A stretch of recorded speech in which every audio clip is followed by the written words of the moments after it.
అక్రమాలకు బంధుప్రీతికి పైరవీలకు ఆస్కారం లేకుండా తెలంగాణలో కాంగ్రెస్ పార్టీ హయాంలో ముఖ్యమంత్రి రేవంత్ రెడ్డి నాయకత్వంలో పక్షపాతం లేకుండా నిజమైన పారదర్శక ప్రభుత్వం వచ్చిందని ఎన్నికల సందర్భంగా కాంగ్రెస్ పార్టీ మేనిఫెస్టోలో ప్రకటించిన 6 గ్యారంటీల పథకం అమలు జరగడంతో తెలంగాణ ప్రజలు సంతోషంగా ఉన్నారని పొంగులేటి ప్రధాన అనుచరుడు డీసీసీబీ డైరెక్టర్ మేకల మల్లిబాబు యాదవ్ హర్షం ప్రకటించారు.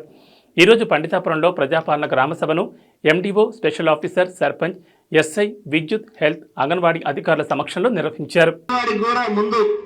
ఇల్లు ఇవ్వాలి, లేని వాడికి రేషన్ కార్డు ఇవ్వాలి, లేని వాడికి 500 రూపాయల సిలిండర్, లేని వాడికి 200 రూపాయల 200 యూనిట్ల కరెంటు. మరి ఇవన్నీ కూడా ఫస్ట్ ఏదైతే రేకులు వేసుకొని మరి కారు లేకోకుండా భూమి లేకోకుండా ఉన్న వాళ్ళకి ఫస్ట్ పెడతాం, పేదవాళ్ళకి. ఎందుకంటే మేము రాజకీయంగా మా ఎమ్మడి తిరిగే వాళ్ళకు ఏముంది వాడు గుడిసేసుకొని ఉన్నాడు, వాడు మనకు ఉపయోగపడ్డు, ఖమ్మం పనికి పోతాడు, వాడు లేదా 500 తెచ్చుకొని తాగి తిని ఇంట్లో పడుకుంటాడు, వాడికి ఏంది ఇల్లు ఇచ్చేది అనే పరిస్థితి లేకోకుండా ఫస్ట్ ఈ ప్రభుత్వం, ఈ కాంగ్రెస్ ప్రభుత్వం ఫస్ట్ వాళ్ళకే ఇల్లు ఇచ్చే కార్యక్రమాన్ని మరి మొదలు పెడతా ఉన్నారు. మరి మీరు ఇప్పుడు సార్ వాళ్ళు చెప్పినట్టుగా మీరు ఇచ్చినటువంటి అప్లికేషన్స్ ని ఆన్లైన్ చేసి మరి మీ ఇంటికే వచ్చి ఇగో మీరు దీనికి ఎలిజిబుల్ అవుతారు, దీనికి ఎలిజిబుల్ గారని చెప్పేటువంటి పరిస్థితి ఉన్నది. అదేవిధంగా మన ప్రభుత్వం, మన ముఖ్యమంత్రి గారు కూడా మరి వార్డుకు 5 చొప్పున ఇందరమ్మ కమిటీ అని వేసి మరి మీకు ఈ ప్రభుత్వం అందించేటువంటి సంక్షేమ కార్యక్రమాలు మరి ఒక 6 కాకోకుండా ఇంకా చాలా వందల్లో ఉన్నాయి. అవన్నీ కూడా అందించేటువంటి కార్యక్రమానికి ఇందరమ్మ కమిటీ అని ఒక ప్రతి వార్డులో కూడా వేయబోతా ఉన్నారు. చాలా మంది చాలా రకాలుగా ప్రభుత్వం వచ్చింది ఇంతవరకు ఏం చేయటం లేదని చెప్పారు. ప్రభుత్వం 100 రోజుల్లో చేస్తా అని చెప్పారు. మరి ప్రభుత్వం వచ్చినటువంటి 48 గంటల్లోనే మీకు ఇచ్చినటువంటి మహిళలకు ఇచ్చినటువంటి మహిళా సోదరిమణులకు ఉచితంగా బస్సు ఎక్కి ఈ తెలంగాణ రాష్ట్రం అంతా కూడా తిరిగేటువంటి అవకాశాన్ని కల్పించారు. 48 గంటల్లోనే మరి మీకు ఫస్ట్ సంతకం పెట్టి మరి మీకు ఆ ఫ్రీ బస్సు కార్యక్రమం కల్పించారు. అదేవిధంగా రాజీవ్ ఆరోగ్యశ్రీ పథకం కింద ప్రతి పేదవాడు డబ్బులు లేకుండా కార్పొరేషన్ హాస్పిటల్కి పోయి ఇబ్బందులు పడుకోకుండా 10 లక్షల వరకు కూడా మీరు ప్రభుత్వమే చూసినట్టుగా మీకు ఒక అవకాశం మరి కల్పించారు. మరి ఇవన్నీ దృష్టిలో పెట్టుకొని మీరు మరి ఈ అవకాశాలను కూడా అన్నింటినీ కూడా వినియోగించుకోవాల్సినటువంటి అవసరం ఉన్నది. మరి చాలా మంది, ఇది మనది చాలా పెద్ద గ్రామం, చాలా మంది ఇక్కడ బడుగు బలహీన వర్గాలు లేబర్ ఉన్నారు, చాలా మందికి ఇల్లు లేవు.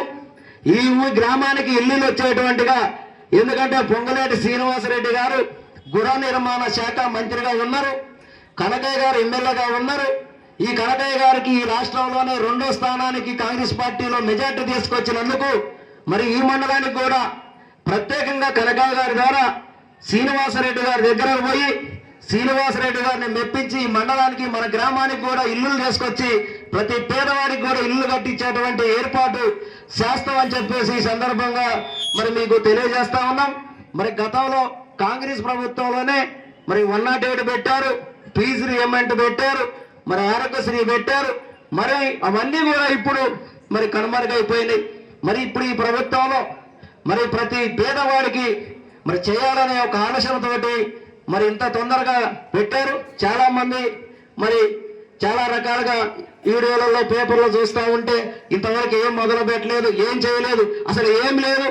మొత్తం అడుగున మనం ఏదన్నా అన్నం వండితే అది మారిపోయిన అన్నం కూడా లేకోకుండా ఊడ్చుకొని తిందామన్నా కూడా లేకోకుండా ఈ ప్రభుత్వం ఈ ఖజానాన్ని ఖాళీ చేసిందని చెప్పి సందర్భంగా మీకు తెలియజేస్తా ఉన్నాను. మరి కొత్తగా ఇప్పుడు ఏర్పడినటువంటి ప్రభుత్వం 600 అయినా, ఎన్ని ఇబ్బందులున్నా, ఎన్ని ఆటంకాలు వచ్చినా 100 రోజులలో, అంటే 90 నుండి 100 రోజులలో ఈ 6 గ్యారంటీ పథకాలు మీకు అందజేస్తామని మాట ఇచ్చింది ఈ ప్రభుత్వం. ఆ ప్రకారంగా చేయబోతా ఉంది. ఇప్పటికే మనకి ఒక పథకం చేశారు. రేపు సంక్రాంతికి కూడా ఇంకో 1, 2 పథకాలు చేయబోతా ఉన్నారు. మీరేమీ ఆందోళన చెందాల్సినటువంటి అవసరం లేదు. మీకు ఈ 100 రోజుల్లో మరి మీ కళలు నెరవేరబోతా ఉన్నాయి. మీకు స్థలం ఉన్న వాళ్ళకి ప్రతి ఒక్కరికి మరి 5 లక్షల రూపాయలు ఇచ్చి ఇల్లు కట్టించే బాధ్యత ఈ కాంగ్రెస్ ప్రభుత్వం, ఈ ముఖ్యమంత్రి రేవంత్ రెడ్డి గారు తీసుకున్నారు. తప్పనిసరిగా మీ కళలు నెరవేరుతాయి. మీరు ఎవరు ఆందోళన చెందాల్సినటువంటి అవసరం లేదు. ఏదో 10 ఇళ్ళు 20 ఇళ్ళు వస్తాయో, మాకు వస్తాయో రావో అని ఆందోళన కూడా చెందాల్సిన అవసరం లేదు. మా సాధ్యమైనంత వరకు మరి పోరాటం చేసి శ్రీనివాసరెడ్డి గారి దగ్గర, ఎందుకంటే పొంగులేటి శ్రీనివాసరెడ్డి గారిని నమ్ముకొని ఉన్నాం, ఆయన కోసం ఎన్నో ఇబ్బందులు పడ్డాం కాబట్టి మా గ్రామానికి ఏమని అడిగి తీసుకొస్తామని చెప్పి కూడా ఈ సందర్భంగా మీకు తెలియజేసుకుంటూ ఈ అవకాశానికి మరి ఇచ్చినందుకు అధికారులకు, పోలీసు వారికి, ఎస్ఐ గారికి, మరి ఈ కార్యక్రమానికి ఇచ్చేసినటువంటి అందరూ కూడా మరొకసారి హృదయపూర్వకంగా నమస్కారాలు. జై హింద్, జై తెలంగాణ.